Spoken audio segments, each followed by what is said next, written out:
Good morning to all. My name is Kamini Sharma from Premchand Memorial Public School.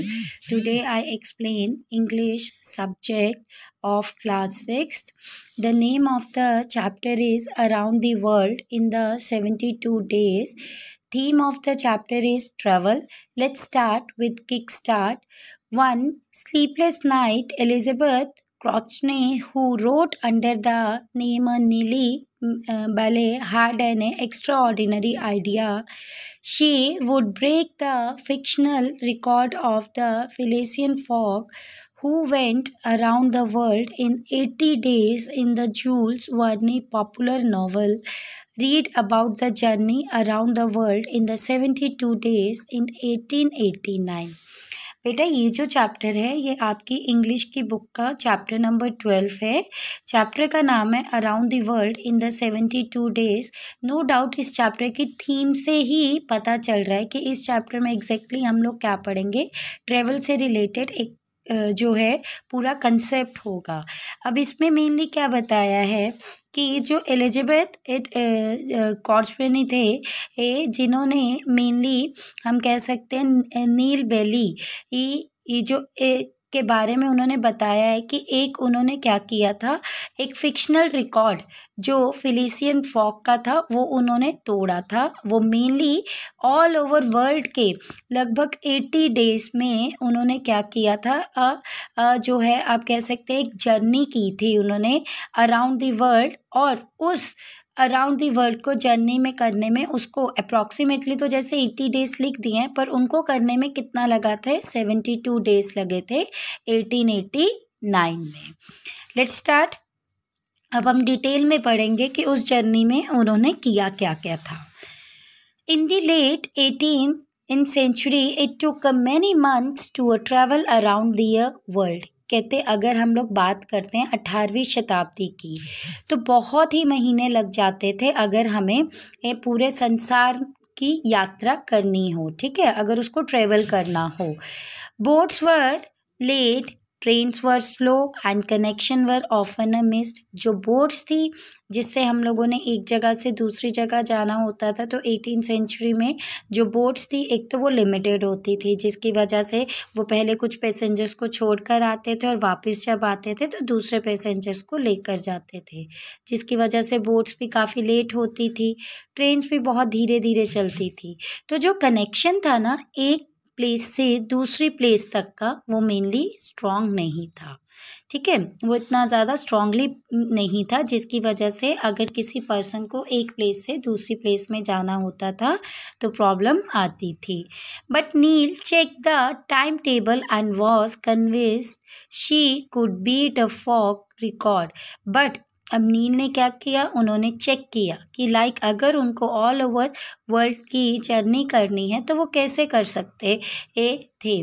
तो उन्होंने एक time table बनाया और even उन्होंने उस टाइम टेबल के अकॉर्डिंग जो है फॉग को भी कन्विंस करने की मतलब कि जो फॉग का रिकॉर्ड था उसको बीट करने की उन्होंने कोशिश की। हर एडिटर वॉज डाउटफुल। अब जो उनके एडिटर थे वो बहुत ही ज़्यादा डाउटफुल थे। A women could not travel alone. क्यों वो इतने ज़्यादा डाउटफुल थे? क्योंकि उन्होंने बोला एक जो वुमेन है वो कभी भी अकेली ट्रेवल नहीं कर सकती।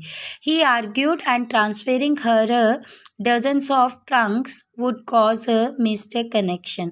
बट उन्होंने कन्विंस किया, इवन उन्होंने आर्ग्यू भी की, बहस भी की कि नहीं मैं कर सकती हूँ, मैं किसी भी चीज़ से अपने आप को किसी भी चीज़ को करने के लिए मैं अपने आप को कम नहीं मानती हूँ। नो डाउट ये जो कनेक्शंस अगर नहीं मिल भी रहे एक जगह से दूसरी जगह पर जाने के लिए, मैं अगर उसको मिस भी कर लूँ फिर भी मैं ये चीज़ करूँगी।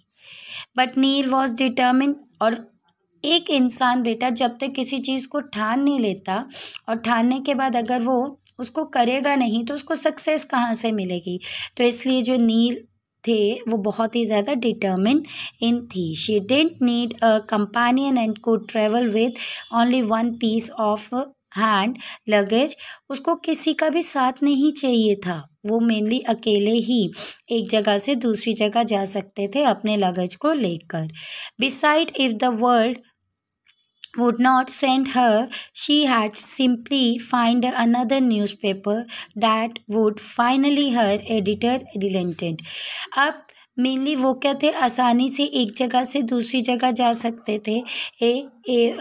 संसार की कोई भी एक जगह से दूसरी जगह वो पहुंच सकती थी. बस उन्होंने सिंपली क्या किया था, उन्होंने न्यूज़पेपर को फाउंड किया था, जिसमें मेनली लाइक जो उनके एडिटर्स वगैरह थे उन्होंने कुछ चीज़ों को बताया था. The question was, could she started her journey in 2 days. तो अब क्वेश्चन माइंड में ये चल रहा था कि क्या उन्होंने अपनी जर्नी स्टार्ट कर दी थी इन 2 दिनों में. The short notice didn't phase Nelly a bit. She visited a dressmaker and ordered a dress that would stand constant wear for 3 months. Then she bought a long loose coat and one handbag 16 into 7 inches into which she would squeeze all her essential. अब अगर एक बात करें तो उनके पास बहुत ही कम समय था. फेज का मीनिंग क्या होता है बेटा? See even it is in your book.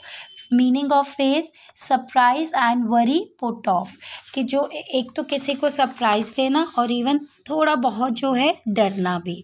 तो that is the meaning of faze. तो the short notice didn't faze Nellie a bit.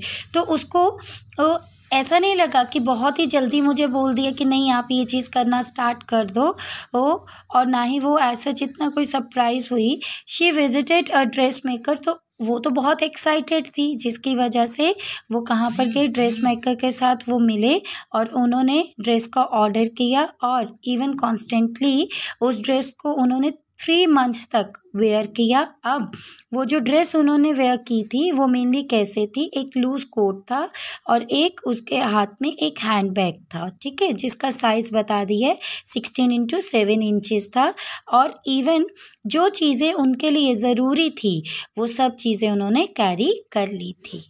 For Neil Bailey, the clock began ticking at 9:40 a.m. November 14, 1889, when her ship, the Augusta Victoria, steamed away from its pier in Hoboken, new Jersey. अब जो नील बेली थे उनकी घड़ी जो है वो चलना शुरू हो गई थी. उन्होंने घड़ी में समय देखा, लगभग 9:40 AM थे. कौन सा मंथ था? नवंबर. और डे क्या था? 1889 में. और उनका जो शिप था ऑगस्टा विक्टोरिया वो मेनली क्या था, चलना स्टार्ट हो गया था न्यू जर्सी के towards. She had been in one to intense heat, bitter cold, terrible storm, ship works and fever, but her greatest fear was a failure. She had rather returned dead than alive and behind her time. अब उन्होंने ठाना हुआ था कि मुझे जाना ही जाना है, मुझे करना ही है. तो उनको कोई भी ये सब चीज़ों से फ़र्क नहीं पड़ रहा था कि ठंड है, तूफ़ान चल रहा है. ठीक है, इवन उनको अगर फीवर भी हो रहा है तो उनको सच इन सब चीज़ों को लेकर कुछ भी लेना देना नहीं था. बस उनको ये था कि उनको वो जर्नी करनी है और मतलब डेडली होकर रिटर्न नहीं होना, उनको ज़िंदा होकर वापस आना है. Along the route, she would cable stories back to the world. अब जब वो ट्रेवल कर रहे थे, यहाँ पर केबल का मीनिंग होता है लाइक कनेक्शन, कि हम कैसे एक दूसरे के साथ कनेक्टेड रहते हैं. तो उन्होंने अपने आप को स्टोरीज लाइक जो ऑल ओवर जो उनके साथ चीज़ें हो चुकी है तो उन सब चीज़ों के बारे में वो सोचने लग पड़े.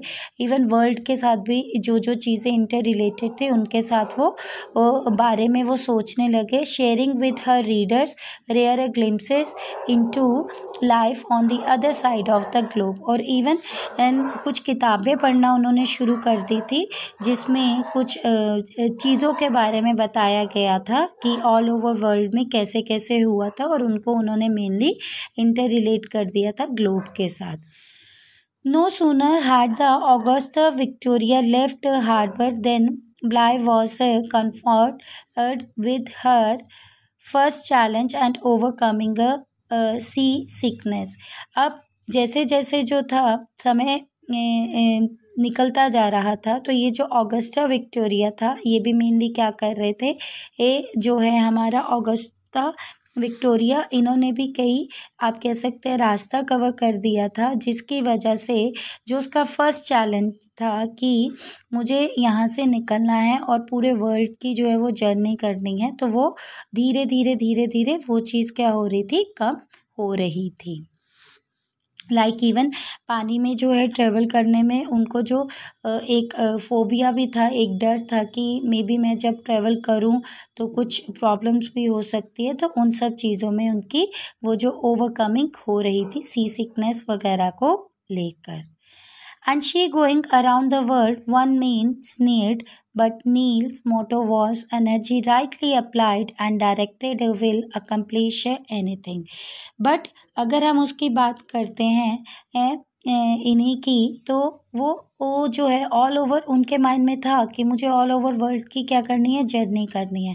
तो इसीलिए वो बिना डरे हुए, मतलब बिना डिसरिस्पेक्ट किए हुए, इन चीज़ों को सोचे बिना कि क्या होगा, वो कंटिन्यूसली आगे आगे आगे आगे बढ़ते ही रहे।